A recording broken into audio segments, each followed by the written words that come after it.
Welcome back to Legacy Builders Unleashed podcast. This is your host, Melinda Colón, and I'm excited to share our next guest, Mike Bagley. He is someone that I want you guys to get to know because what he's doing in procurement in Louisville, New York is really important. And as you know, across the United States, especially on the Eastern Seaboard, there is definitely an influx and change and transformation that we're seeing in our country and in our communities. And so in his career, he's been a tremendous mentor and leader with strong leadership acumen and consultative approach that allows people and allows himself to connect with stakeholders and direct reports.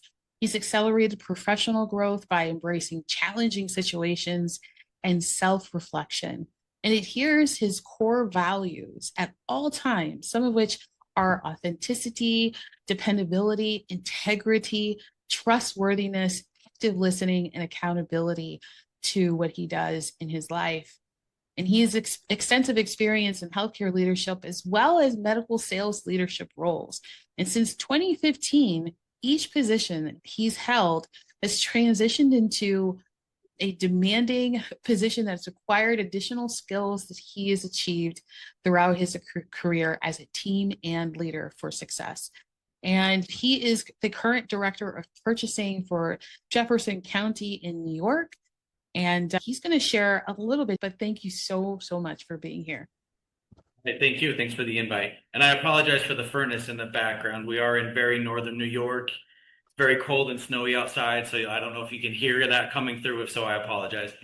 No, you're good. Northern New York. Okay, so we were talking about snow.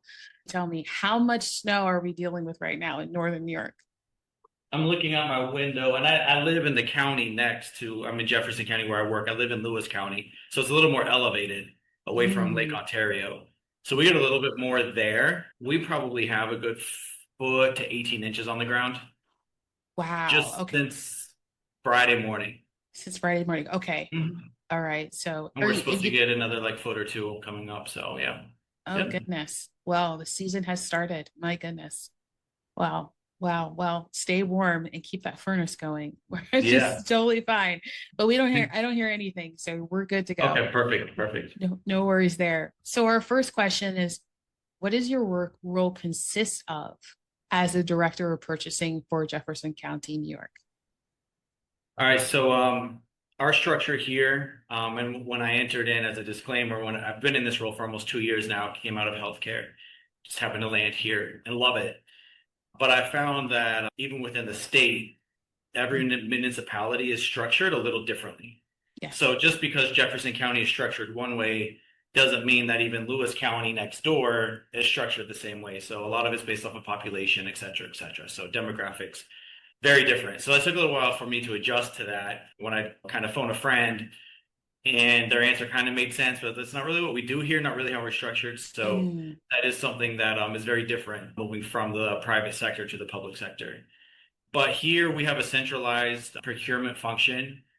So we have roughly 30 to 35 departments in the county and including an international airport.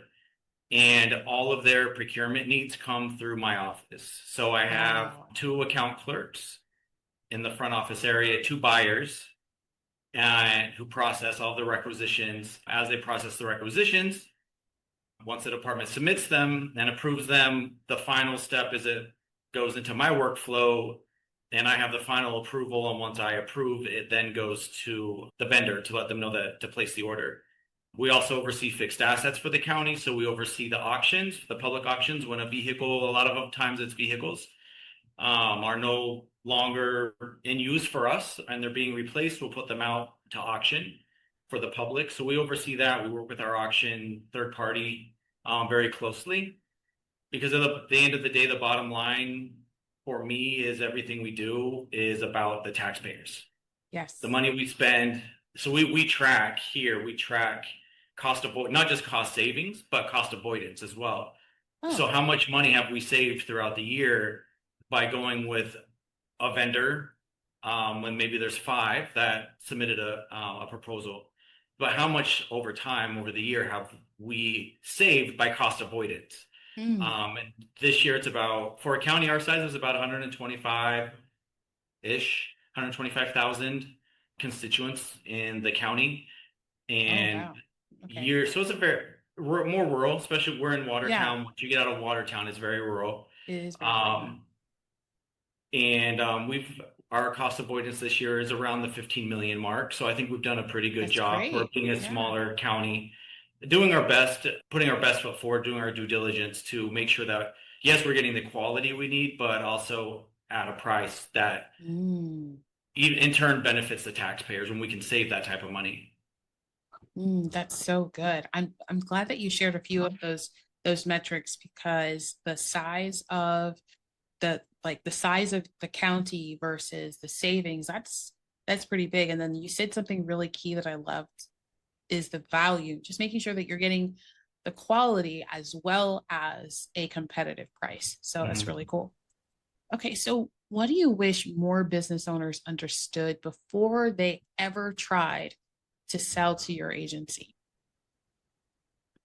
First, and you kind of touched on this before we started recording, but I liked what you said is, we're normal people. We're also citizens. I don't reside in the county, but I also treat each purchase as, checks and balances, make sure the quote matches up with what is on the rec and make sure everything goes through as if I was a tax-paying citizen in Yeah. Jefferson County. I live in Lewis County, but I have the same expectations there, because Yeah.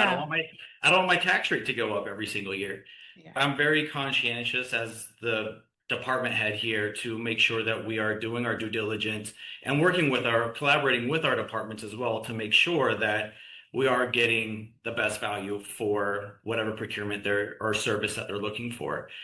But once we're, even in the office, we're pretty down to earth, kind of goofy sometimes in the office, but try to have a good time and keep the levity because there's a lot of chaos that happens in the purchasing department every single day. Yeah. No day is the same. And so trying to keep that levity and some humor, like on our door right now, we have a poster on the door of the Grinch for Christmas. Just kind of fun That's stuff cute. like that. But on the business side of things, we're approachable. So if you have any questions or you don't know where to go to find the solicitations, go to our website, give us a call, send us an email. We're more than happy. I really want the competition because the more competition we have in our solicitations, a lot of times the more competitive the pricing can be, which Yeah. then in turn again benefits the taxpayers. So, but if you don't ask, then you don't know. So, Mm. don't be intimidated. Don't be scared to call or send us an email. We're just normal people, like anyone else. You'll see me at my kids' soccer or football games in season and in the community, and we're just normal people. So if you don't know where to go to find solicitations, please call, send an email, let us know that you need some assistance, and we're more than happy to provide that to you.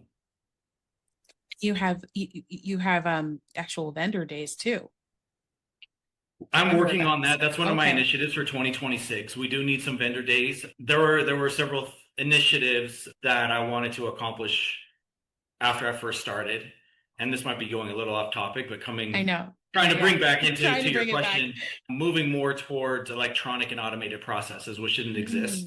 Mm. Updating those processes so it frees up my team and myself to get to more things like the vendor fairs and So Q&As with the vendors and get ourselves out there a little bit more, yeah. instead of pushing paper, which is so time consuming. So I knew I had to get that done first. And we're now, coming towards, there's one more implementation we're going to be working on in 2026, an electronic repository, which I'm stoked about that it passed legislation and we'll be able to utilize that. But that'll free us up to be able, those electronic and automated processes will then allow us to get out into the community more and Mm. share the knowledge about how to interact and how with the county, how to find out about procurement opportunities, what are our expectations, Yeah. and really collaborate with the local businesses to have that relationship Yes. formidable, and not just now, but also in the future. So I really, really, really would like to get some more local businesses interested in our procurements. That's amazing. Yeah. Okay, great. which will then lead to more vendor days to answer your question. Exactly. So that's perfect. So, well, that dovetails right into our next question. When you evaluate vendors, what makes a company instantly stand out as ready for government work? I know this is a tough one. Yeah, that's a tough question. When we receive a proposal, I would say so when in our solicitations, we have our boilerplate standard language, the legal language that's there. It's Mhm. important, but also Yes. equally important is the dates, when is the proposal due? Are there questions and answers? What are the deadlines for that? Yeah. When is the bid opening? So making sure that you're cognizant of those dates. We've had some where, they don't always really read the language very thoroughly. So then when it comes time to open the RFP or the bid and we do the evaluation, some things we can work with and some things we just can't, Yeah. depending on the type of error. You know, we do look at that, but I would say like the more thorough the proposal, I'm not saying it has to be, a 20-page essay, but just showing that you have a fundamental understanding of what the proposal or what the solicitation is about, Yes. that instantly to us, even if it's your first time submitting a proposal to the county, Yeah. but we can see the thoroughness and we can see that you've spent the time to really read through the language and everything is answered coherently and nothing was skipped or overlooked. That really sticks out to us. And it may not be the deal breaker, like we're instantly going to award that vendor, but it does show a sense of ownership and a desire to really put their best foot forward to make sure that they submit a very thorough proposal to us. That's so good. I'm so grateful that you answered it that way. One of the challenges that I see is I work with businesses across the US and internationally as well with government contracting. And one of the mistakes that they make more often than not when they're early in their journey is they just answer the question, but they don't go beyond the intent behind the question. You're just not asking the question to ask the question. You're asking the question to see if they are dedicated to quality and to actually delivering excellence. They say that they can deliver. So just I love that you're leaning into your core values of integrity. What are the biggest red flags that cause you to pass on a vendor or a proposal? So along those same lines, taking it from a different viewpoint where there are oversights, Yeah. and again, minor ones, we can kind of work with that, but mathematical errors to calculate Mm, the proposal, we've had that before. And if it's a decimal, if it's something very minor, it's kind of a gray area, but we may yeah. try to work with that vendor a little bit. Again, like we have very tight restraints Yeah. based on here in New York, it's general municipal law Yeah. that is set forth from the comptroller's office, and we're audited against that, our practices, as well as our internal purchasing policy. That's right. So we have to follow both of those. Yeah. So we're very cautious about if there are any type of clerical errors. You know, if we can, we'll definitely try to work, especially if it's a local business. We'll definitely try our best if we can within the constraints that we have. We'll try to work with the vendor, but Yeah. there are some where each line has an error in it, and then the final number is just astronomically different from the other proposals. Yeah. So to me, that shows a lack of attention to detail and Mm, a lack of thoroughness. Like, I understand, especially local businesses are very busy, especially if it's a family-owned business. Here we have a lot of farms once you get outside of Watertown. So I completely understand that they're very busy, which another topic again, why yeah. I selected the e-procurement platform that I did and proposed legislation to have that passed last year because it makes it Awesome. easier for and more cost effective. There's no cost to the community. We're absorbing the cost for that. But I wanted to make it easier for the local community and the local businesses, especially if it's a smaller company, to be able to engage with us. Mm, So I understand they're busy, but we, yeah. have somebody double check that proposal. Especially the tabulations when you're submitting the information to Mm, put on the tabulations, your final number, please make sure that somebody is double checking your work, triple checking that work, because if it is so drastically off, a lot of times based on the law that we have to follow, we're not able to then consider we have to omit that vendor in most Yeah. cases. So, Yeah. please just double check those numbers before you submit that final proposal and make sure it's on time. We can't Ooh, accept late bids. That's the big one. yeah. Even if it's a minute late, we can't accept it. We've had that happen before. I hate doing it, but It's the law. It's just keeping it fair. Yeah. it's like, we're very stringent. But if we make that exception for one person for 1 minute, then the next person's 2 minutes late and the next person's five. When do you draw the line? When do you draw it? Um, Yeah. so we just follow the law as it's written, and no late bids are accepted. It's in our proposal, it's on our website. We put it everywhere because we don't want anybody to be caught off guard with that. But Mm. so those types of errors, just a lot of errors in the proposal, kind of raise some red flags for us too. Of course. Yeah. I mean, it's like, I had a procurement officer tell me once that if they're making mistakes in their proposals, they'll more likely make mistakes on the job. Yep, exactly. That's how I look at it as well. Yeah. Yeah. Because your thoroughness or the lack of thoroughness, either way, shows is kind of, to me, it's a reflection of how our relationship is going to be if you're awarded that Mm. solicitation. So the more thorough and exact you are in your proposal, you're already setting yourself up. So I know, man, this is going to be great working with this company. Again, it doesn't mean I'm going to award them just based off of that fact, but it does stand out a little bit better. Yes. And it is somebody, if they're not awarded, we would reach out to them personally the next time and say, hey, just let you know this solicitation's out there. It's right in Oh, your I love that. wheelhouse. I Again, love we that. can't promise, and I always say the disclaimer, I can't promise anything. I can't Nope. promise you're going to be awarded, but I Yeah. at least want to let you know that it's out there. We still want you. Just make it better. Mhm. Yeah. Yeah. All right. So, what makes someone memorable or trustworthy on your end? Going back to the old adage, say what you mean and mean what you say. Mm, So yeah, don't that's submit a huge. proposal with fluff just to be awarded and then Yeah. not deliver once you've been awarded. I will send out cancellation letters. I've done it. I don't like doing it. Yeah. But at the end of the day, it's impacting the department who needs that service or that commodity. And if you're not holding up your end of the bargain of Yeah. what was proposed, then we may have, I will give an opportunity to make some corrections. I will Right. say that. Okay. I will give you a fair opportunity. You're not just going to get a letter in the mail or email that says, hey, we're canceling the contract. I'll reach out, try to work through, understand what's going on, work through how can we get this fixed, put a time stamp on it by a deadline, and it needs to be fixed by this date, or we are going to have to maybe pursue a different direction. Wow, that's really fair. That's really fair. It's yeah.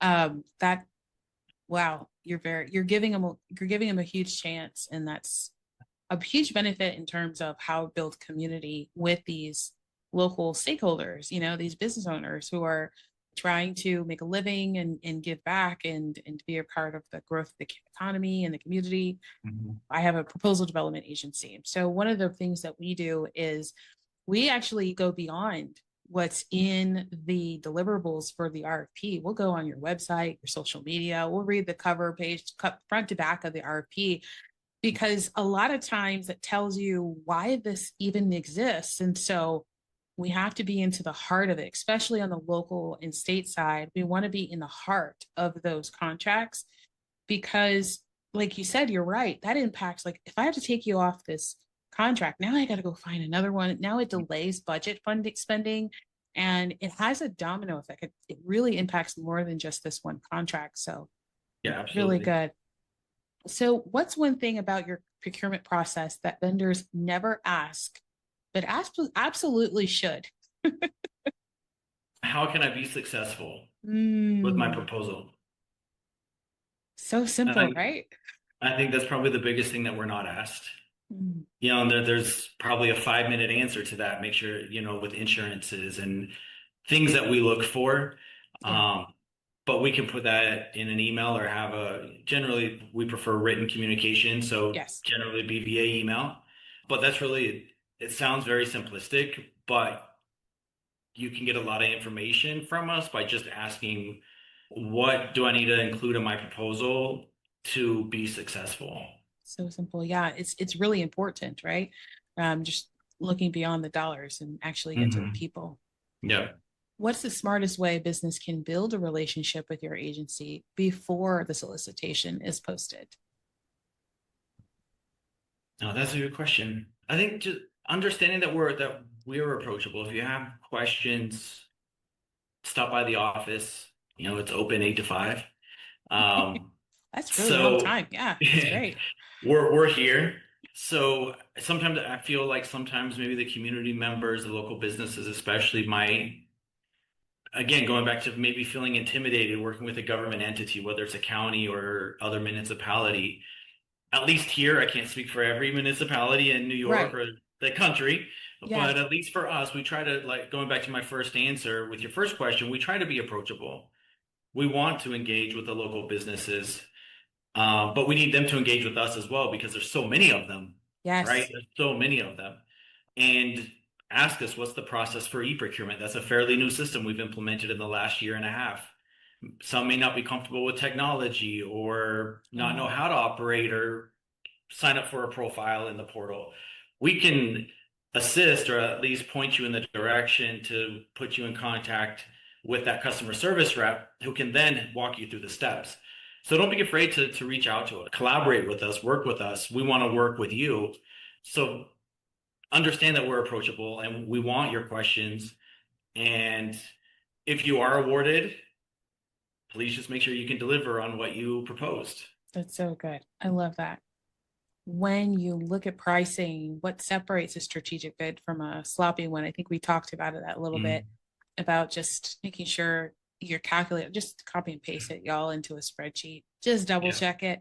Thoroughness, definitely the thoroughness Yeah, would be my answer for that. Make sure it's very thorough and it's double checked. I love that. What trends or changes do you see coming? You mentioned like a few things that vendors could and should prepare for right now. One is a lot of things out of our control. I will say that our administration is very conscientious of our tax rate. I think property tax actually is going down in 2026 because they are very strict on us about managing our budgets Yeah. properly, so we don't raise the rates every year. And also, there's an offset of tariffs coming. We've started to see that a lot already. We've started to see the tariffs and just inflation in general. So simple public works projects like window replacements and Oh, different windows. things, Yeah. roof replacement. We have one of those going, we're working on now. The materials especially have skyrocketed. Mm. But just for the businesses who are interested in working with us, as we don't, I don't expect any business to submit a proposal where they're going to break even. That's not the purpose of a proposal. No. The county's not out to kind of get you, at the cheapest Yeah. price possible, and you're at a loss or breaking even. That's not why we do what we do. We're, really, it's with the taxpayer dollars in mind and utilizing taxpayer dollars in the most efficient way possible. Yes. But there are some expenses coming up, and it may in the future impact the tax rate. I don't know. That's just Yeah. Yeah. hypothetical right now. We've done a really good job, I would say, internally with our budgets to mitigate that. But as we know, things, Yeah. especially at the federal level, are very fluid and can change. And that increases our costs, which at some point, unfortunately, may trickle down, have that trickle down effect to the tax rates. But I will say internally, we really, really try our hardest to avoid that from happening. There were some things that were omitted from my budget that I proposed that I wasn't very happy about, but it's the bigger picture, Hmm. right? It's the bigger Hmm. picture. So we do our best to try to mitigate those increases, but there are certain things out of our control. The tariffs, the inflation, the cost of goods going up and increasing sometimes dramatically, depending on the industry. Um, so just don't call our office upset. There's nothing we can do about it sometimes, and No. it's just know internally from a management administrative level, we are really doing our best to try to balance our budgets. A lot of us, and I'm not the only department who was told, no, you can't get that. No, we're not adding that into your budget. I think every department experienced that, and it's frustrating, but at the same time, it avoided a tax rate increase this year. So. Yeah. Yeah. 100%. And agencies, you don't want a vendor to win a contract and not make money. You want them to have profit because that way you continue to do business and you get excellent results and delivery. But like you mentioned, Windows, I mean, that cost has been up since 2020. So these are things that we just can't control. It's across the board in construction and building. In terms of services and service businesses, how can they be strategic in being support and guide in their industries or Mhm. creative that we can talk about later on? Is there anything else that you would like to add or share? No, I think we covered a lot of key points. The procurement process in general, I would say, originally from Florida, from the Tampa area and Orlando Cool. area. Everything there when we moved here in 2022, you go to the doctor's office, here's an iPad, fill out your information. We moved here, here's 16 pages front and back for six family members. Go ahead and spend your weekend filling this out and then turn it back into our office. So there's a misperception. I think, I mean, I'm guilty of this too. When we moved here, Yeah. sure, New York City may be ahead of the curve, but the rest of New York is, in my opinion, is Yeah. is behind. Yeah. But we're trying to. I'm also on the board for the state association for public procurement officers, Oh, cool. and we are trying to, in our presentations, that we have two get-togethers a year, conferences in the state, and we have one. Well, actually, I can't say just one. There's several that are really pushing e-procurement forward. Yeah. So instead of, and when I first started, it was all on paper. Mm. And we received all of our bids on paper. So imagine receiving a stack, can't Yeah. see the camera, but really high. And then we have to go through and analyze all of that. Right. So the e-procurement system for us has been a game changer. It has been, especially for some of the smaller businesses, it has been a little bit of an adjustment. But once they get used to it, it's very, very easy. And then you're instantly notified. The cool part, and that's what I like about it, is when a vendor fills out a vendor profile, there's a section where they have to select the commodity codes that relate to their business. That's right. Yeah. And then as soon as they complete their profile, hit save, those commodity codes are saved. And then anytime that we put any new solicitation out and those commodity code, we have to also enter in a commodity code and Right. it matches with what the vendor has already saved in their profile, they instantly receive an email. Yes. Jefferson County has a procurement opportunity. And then it's up to you if you decide you want to submit a proposal or not. Right. It's so much more efficient. We have all of our vendor information now saved instead of copy and pasting from an Excel spreadsheet and emailing people that the Yeah. solicitation is open. So I think that at least for New York, I can't, I don't know about other Yeah. states in the country, but New York, I would say, as far as the technology and implementing technology into the procurement process is behind. But we are really taking the initiative to try to encourage as much as we can other municipalities to also embrace e-procurement. It is a Yeah. game changer, not just for the procurement team, but also for the community. Yes. There, e-procurement is definitely, I'm familiar with that one. And I would agree. I think depending on the dollars, right? Depending on those tax dollars, really impacts how quickly they made that transition to tech, an online platform like e-procurement. It's great news because this is going to help them accelerate the process of actually submitting and bidding. And then also I've been in government contracting for a while, and and I remember the proposals, right? You'd have to mail, and there was like you had to ship them FedEx or hand deliver them, and so now you get to cut that out. And instead of printing, so then now you got to cut that out. So like these are all costs that you're saving them, Yeah. and now there's less bias, right? Because you have something tangible in your hand and you're flipping through it and you might be tired, you've gone through two and you're like, oh my gosh, I have to go through another eight. But now having it online, it's going to make it easier for there to be an award, a review, a comparison, and really awarding based off their selection criteria percentages. So that is huge, huge, huge, huge transformation for you guys. So And there's congratulations. thanks. Yeah, there's a lot of hidden costs as well that a lot of people don't realize, the administrative costs for the buyers to facilitate everything on paper. Yeah. Um, So we've reduced that quite a bit as well. And then you mentioned the hard costs, and that's something that I keep track of to justify the cost of the e-procurement system is the cost on postage because we're not mailing it really, Yes. we're not really mailing anything out anymore. Printing, we're also now, like I mentioned before, moving to a electronic repository. So when I'm marrying the e-procurement That's and that good. system together, so we're actually, I think we might be the only county in the state outside of the city, New York Yeah. City, we're right now piloting a completely paperless bidding process from beginning to end, which Wow. is really cool. That I'm is really really proud of that. cool. My team's been awesome. Wow. I've kind of had some curious looks in the beginning. What are you doing? Is this guy, do we need to check him in to an institution? Is he crazy? What's going on? So there's been a lot of No, it's change, great. very compact time frame.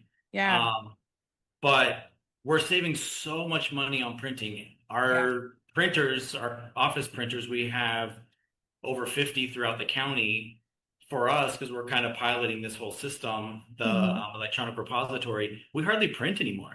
Yeah. We hardly print, so we're not being charged for impressions each time we make a copy, in addition to the paper we're using, in addition to postage. So this Wow. e-procurement system, not only is it making our job easier, it's making the community's job easier because now they're instantly notified as soon as there's an addendum. They're not Yes. missing Oh, it that's great. because that was happening before. They would miss an addendum just because it wasn't their fault. It's just we had a really antiquated process in place. So now we've modernized that. They're more up to speed with everything, all the ongoings, the addendums, and question and answers once that's posted in an addendum and that deadline stops. So they're up to date with any information we put out with that bid RFP Yes. that they've submitted a proposal for. But there's all these costs that they're not seeing that we're saving by moving to an e-procurement system and actually a whole paperless process for our Mm. bidding and RFP system. That's amazing. Wow, I'm excited. I'm excited. I will definitely check in with you in 12 months to see how it's going because I think people are going to start getting more excited than they already are now. And I'm excited. honestly, yeah, I mean, this is an exciting opportunity, making it easier for you to bid, get awarded, find out of addendums, and any other information that you need readily available to you. You don't have to read it. You don't, or like print it Mhm. out and read it. You just can go so much more efficient. And ultimately, that's going to roll back down into the contract budget. It's a win win across the board. Awesome. Thank you so much, Mike, for this. This is amazing. Is there anything else that you want to share with our legacy builders honest audience? I think that's everything, and we hit on a lot of key points. So Yeah. again, thank you for your time as well and setting this up. It's great to break down the barriers I think that have existed Yeah. between the community and government procurement for so long. And again, I've only been in this role for 2 years, but I felt it You felt it as a consumer, indirectly or directly as on a the other resident. side. Yeah. And so that's been one of my goals. Let's break down those barriers. Let's break down Yeah. those barriers. And I think this is a great avenue to move in that direction. So thank you for what you're doing. Thank you so much, Mike. And thank you for everybody listening and watching. And just stay tuned. We're going to have tons of opportunities to hear from other procurement officers, just like Mike, who is really passionate about making your journey in government contracting even better. And this is what I love, this impact, this community, this transformative event that's happening. And it's even louder and more magnified than I believe ever possible. Stay tuned. Thank you so much, Mike. I really appreciate you for coming on the podcast. And for everybody else, I'll see you in the next episode. All right.